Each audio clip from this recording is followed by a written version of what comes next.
मेरे समाज का, बहुजन समाज का क्या होगा, मेरे करोड़ों बच्चों का क्या होगा।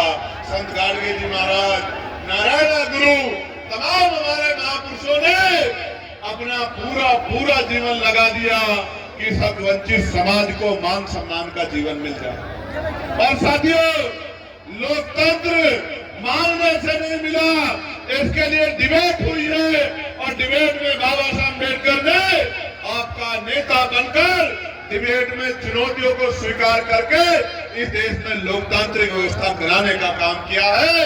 इस देश के प्रत्येक नागरिक को गौर से सुनना, ये बातें आपको टीवी में नहीं मिलेगी। गौर से सुनना, ये बातें आपको अखबारों में नहीं मिलेगी, क्योंकि टीवी और अखबार तो आजकल वो काम कर रहे हैं जो सरकार कह रही है।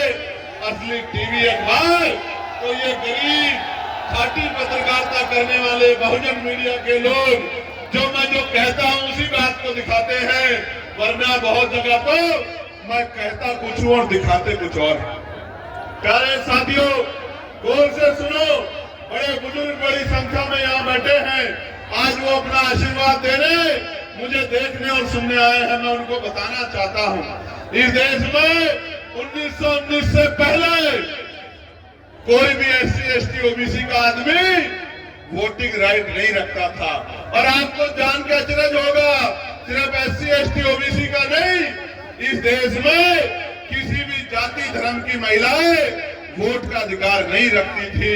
फिर इस देश में सवाल खड़े हुए, मॉन्टेगो चैनफोर्ड सुधार समिति बनी। सुधार समिति के सामने कई विषय रखे गए कि नए वोटर को शामिल किया जाए। नए वोटर कौन?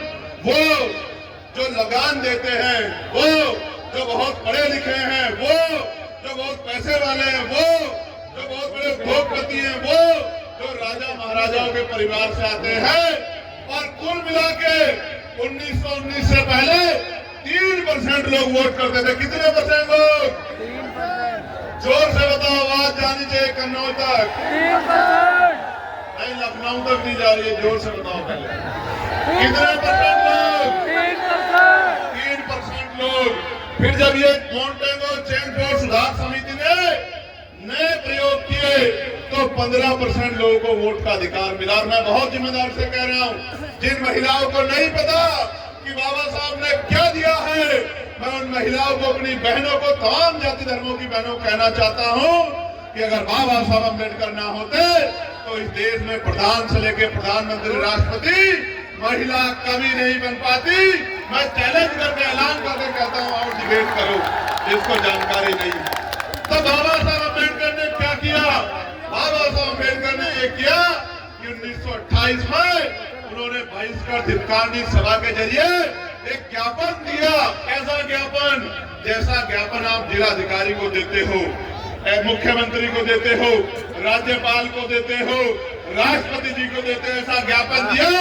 और उसमें कहा कि एक ऐसा लोकतंत्र है जिसमें गरीब, दबे कुचले, महिलाएं, दलित, पिछड़े, आदिवासी, अल्पसंख्यक वोट ही नहीं कर सकते।